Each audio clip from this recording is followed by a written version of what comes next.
Pernah saya ditanya oleh orang, katanya tentang iman juga mungkin. Kalau salah pertanyaan saya mohon maaf. Dia bertanya begini, Islam itu adalah membahas masalah materi dan imateri. Benar. Itu orang menyampaikan salam ke ahli kubur.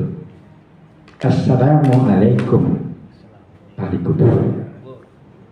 Sedangkan kita mengetahui bahwasanya manusia yang ada di dalam kubur itu mati. Mati jasad dan mati akli. Kata dia. Siapa yang menjawab itu? Katanya. Apakah mayat yang sudah mati bisa menjawab? Impossible. Tidak mungkin. Jadi saya bilangkan itu adalah kekuasaan Allah Subhanahu wa Ta'ala. Dia diam. Mereka diam. Bagaimana kira-kira yang saya sampaikan itu benar di dalam kajian? Mohon Bapak menjelaskan kepada kami. Terima kasih. Wassalamualaikum warahmatullahi wabarakatuh.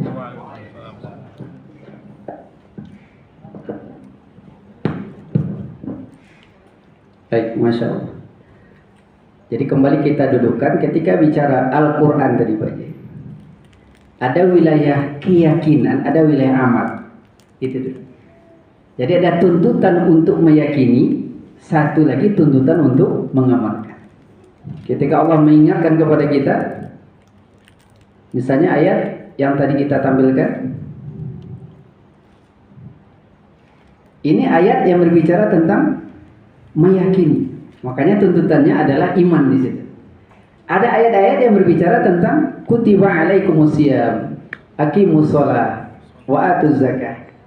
Ya, itu ayat. Kemudian terkait dengan topik pertanyaan beliau, itu bicara tentang amal-amal. Itu hadis. Ya, ketika kalian ziarah kubur kata Nabi, dulu dilarang. Sekarang fazuruha kata Nabi, silakan ziarah kubur. Ketika kalian ziarah kubur, bacakan doa. Assalamualaikum ya ahlad diyar. Bacakan doa. Apakah kemudian ketika kita bacakan salam kepada ahli kubur tadi, dia akan jawab? Maka ini yang harus kita dudukkan. Apakah ini wilayah amal atau wilayah meyakini tentang orang yang berada dalam kubur? Wilayahnya adalah wilayah amal, mendoakan orang yang ada dalam kubur. Bukan wilayah tentang meyakini apa yang terjadi di dalam kubur. Karena tidak ada lagi informasi lebih jauh bagaimana kondisi orang di dalam kubur tadi. Karena wilayahnya adalah wilayah alam barzah. Tapi wilayah kita adalah tuntutan untuk mengamalkan. Jadi relatif apa penjelasan Pak Ji tadi sudah lumayan benar.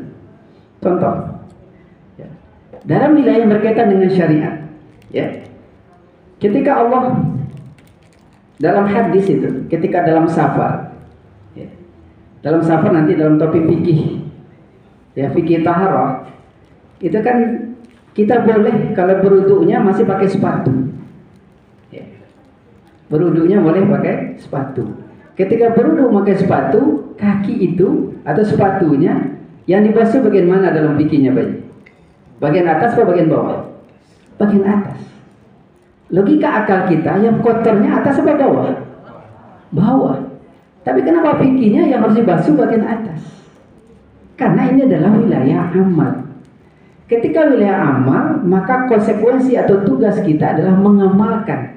Kenapa kita amalkan? Karena kita tahu Allah Maha tahu kita lemah dalam menjangkau yang benar dan baik menurut kita. Wa asa an takrahu syai'an wa huwa khairul lakum. Boleh jadi kamu benci sesuatu padahal itu baik bagimu. Wa asa an tuhibbu syai'an wa huwa syarrul lakum. Sebaliknya, kamu sukai sesuatu tadi padahal itu buruk bagi kamu. Allah puji dengan kalimat wallahu ya'lamu wa antum la ta'lamun. Allah yang Maha tahu, kamu tidak tahu. Ya. Maka Allah yang Maha mengetahui. Kenapa subuh itu harus 2 rakaat? Zuhurnya 4, asar 4. Harusnya kan asar ini kalau bisa nggak usah aja kan, gitu kan? Selang capek-capeknya bakar aja. Kalau bisa subuh, dia hantam nggak 6 8 rakaat. Gini. Kenapa? Karena adalah wilayah amal. Karena wilayah amal, maka satu kunci penting kita yakin bahwa ini adalah perintah Allah. Dan bahwa perintah Allah pasti adalah kebaikan untuk diri kita. Tidak ada perintah yang di dalamnya adalah keburukan. Jadi kuncinya sebenarnya apakah ini di wilayah keyakinan atau wilayah amal gitu Pak. Kalau dia wilayah keyakinan, maka kembali kepada rumus tadi. Pastikan dia itu pasti pembenarannya, faktanya bisa dijangkau dan dibuktikan dengan dalil, baik dalil akli maupun dalil nakli. Ini wilayah keyakinan. Tapi yang dituntut dalam hadis tadi mendoakan orang, mendoakan ketika kita ziarah kubur. Assalamualaikum ya ahlad diyar. Bukan tentang bagaimana kondisi dalam kubur tadi. Itu sudah bukan wilayah amal, situ wilayah keyakinan. Dan kita tidak lagi dipaksa untuk kemudian menjangkau lebih dari apa yang diinformasikan oleh Al-Quran maupun hadis mutawatir. Tidak usah diraba-raba ketika dikubur itu yang terjadi segala macam. Nggak ada informasi lebih jauh. Ya. Maka kemudian kita cukupkan informasi berdasarkan dalil nakli saja. Ya. Yakni dari sumber yang sifatnya qat'iyus subut, qat'iyud dilalah. Mana sumber yang qat'iyus subut, qat'iyud dilalah? Bahasa awalnya sumbernya pasti, penunjukannya pasti. Itu makna dari qat'iyus subut, qat'iyud dilalah. Sumber pasti, penunjukannya pasti. Tapi kalau salah satu tidak terpenuhi, maka tidak dipandang sebagai sifat dari dalil nakli. Gitu. Ini wilayah akidah, sehingga tenang kita. Ya, hari ini kan banyak beredar berbagai bahasa-bahasa, berbagai informasi. Tinggal rumusnya ke sini. Apakah faktanya ada, lalu fakta yang ada tadi dibuktikan oleh dalil. Kalau dijangkau oleh akal, betul-betul seperti kita melihat air ini. Benar nggak air ini bersih? Maka dia dengan dalil akli membuktikannya. Tapi kalau tidak bisa lagi dijangkau faktanya, maka satu-satunya bukti hanya dengan dalil nakli. Dan itu pun hanya berhenti dari Al-Quran dan hadis mutawatir. Meskipun ditulis oleh para ulama dengan bahasa Arab yang paling bersih, paling jernih, selama tidak ada dalilnya, tertolak. Mau Profesor Dr. LCMA yang tulislah kitab tentang persoalan yang ini adalah wilayah akidah, tapi dalilnya bukan bersumber dari dalil nakli, dalil akli, maka semua informasi di situ silang, coret. Karena wilayah keimanan tidak terpenuhi dari informasi yang diberikan. Sehingga tenang kita, tidak akan ada perdebatan. Itu wilayah akidah.